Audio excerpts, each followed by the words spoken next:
आखिर क्यों एक महान तपस्वी अपना मुंह काला करके घुटनों के बल एक सुंदर कन्या को अपनी पीठ पर बैठाकर चलने लगे। घोर जंगल के बीच एक महात्मा 20 वर्षों से तपस्या कर रहे थे। ना अन्न, ना फल, ना जल का सुख, बस पेड़ों की सूखी छाल वही उनका भोजन था। उनका शरीर हड्डियों का ढांचा बन चुका था, आंखें भीतर धंस गई थी, लेकिन संकल्प अडिग था, काम वासना पर विजय प्राप्त करना। वे सोचते थे, जब शरीर में शक्ति ही नहीं होगी तो काम वासना कैसे जागेगी।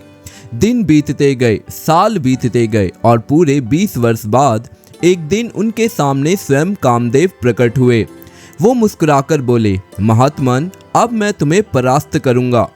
महात्मा हंस पड़े। उन्होंने कहा, तुम्हारी इतनी शक्ति नहीं कि मुझे गिरा सको। कामदेव शांत स्वर में बोलो, अच्छा, समय आने दो। और वो अदृश्य हो गए। अगली सुबह महात्मा रोज की तरह पेड़ों की सूखी पापड़ी ढूंढने निकले, लेकिन आज वहां कुछ और था।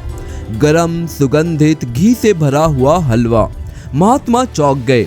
उन्होंने इधर उधर देखा, घना जंगल, दूर दूर तक कोई नहीं। उनके मन में विचार आया, शायद मेरी तपस्या से प्रसन्न होकर प्रकृति स्वयं मेरी सेवा कर रही है। उन्होंने हलवा खाया। 20 वर्षों बाद शरीर में पहली बार रक्त दौड़ा, नसों में ऊर्जा लौटने लगी। अब रोज वहां हलवा मिलने लगा।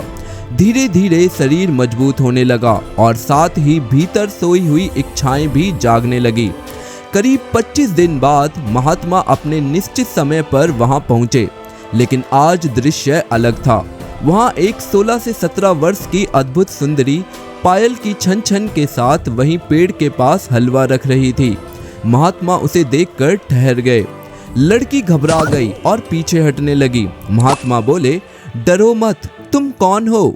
वो धीमे स्वर में बोली, महाराज, मैं आपकी सेवा करती हूँ, लेकिन सामने आने का साहस नहीं हुआ। महात्मा बोले, अब छिपने की आवश्यकता नहीं, कल से हलवा सीधे मेरे पास लेकर आ जाना।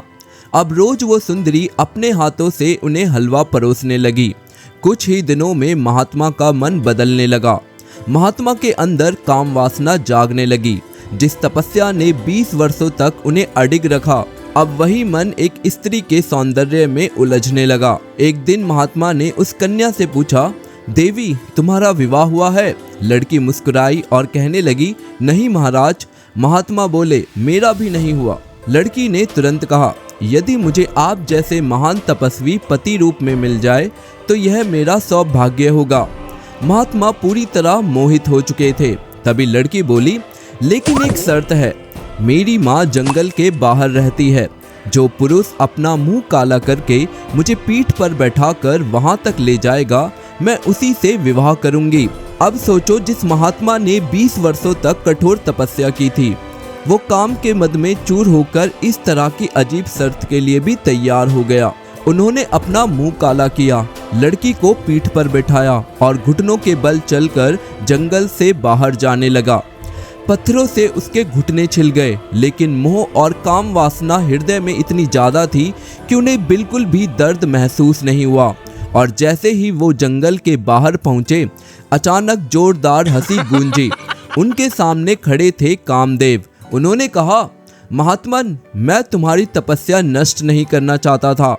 मैं सिर्फ तुम्हें यह दिखाना चाहता था कि जिस माया को तुम मरा हुआ समझे थे, तुम्हें ऐसा लगता था कि तुमने माया को जीत लिया है, वो आज भी तुम्हारे अंदर जीवित है।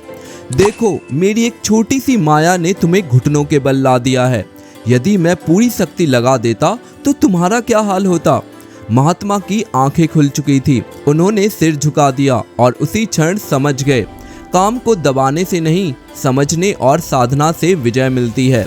क्योंकि माया कभी कभी सीधे हमला नहीं करती, वो पहले मन को सुख देती है, फिर धीरे धीरे विवेक छीन लेती है। अगर आपको माया पर विजय प्राप्त करना है, उससे बचना है, तो हमेशा नाम जप करते रहिए। कमेंट में लिखिए, राधे राधे।